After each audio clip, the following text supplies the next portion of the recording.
યુએઈના રાષ્ટ્રપતિની ટૂંકી પણ ઐતિહાસિક મુલાકાત ભારતની અંદર ગુજરાતના ધોલેરામાં સૌથી મોટું રોકાણ થશે. દિલ્હીમાં બંને દેશો વચ્ચે ખાસ કરારો થઈ ચૂક્યા છે. આંતરરાષ્ટ્રીય એરપોર્ટ અને પાયલટ ટ્રેનિંગ સ્કૂલ ખોલવામાં આવશે. પરમાણુ ઉર્જા અને અવકાશ ક્ષેત્રે પણ વિશેષ ભાગીદારી નોંધાવવામાં આવશે. ભારતનો એક મોટો વ્યૂહાત્મક અને ઉર્જા ભાગીદાર દેશ બનશે. વિદેશ સચિવે તેને મેગા પાર્ટનરશિપ તરીકે પણ વર્ણવ્યું છે. યુએઈમાં ધોલેરામાં સ્પેશિયલ ભાગીદારી કરશે. બંને પક્ષોએ ભાગીદારી પર વિચાર કરવાનો નિર્ણય પણ કરી લીધો છે. આ સાથે ભારત અને યુએઈ વચ્ચે કરાર પણ અનેક આ મુલાકાતની અંદર થઈ ચૂક્યા છે, જેમાં એચપીસીએલ અને એડીએનઓસી ગેસ વચ્ચે પણ 10 વર્ષના કરાર થઈ ચૂક્યા છે.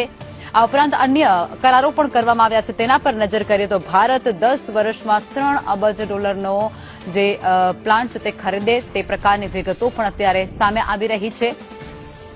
અને આ ઉપરાંત ભારત અને યુએઈના એલએનજીનું સૌથી મોટું ગ્રાહક બનશે તેવું પણ અત્યારે જાણવા મળી રહ્યું છે. ધોલેરાને ખૂબ ફાયદો થવાનો છે. ખૂબ મોટો વિકાસ ત્યાં થવાનો છે.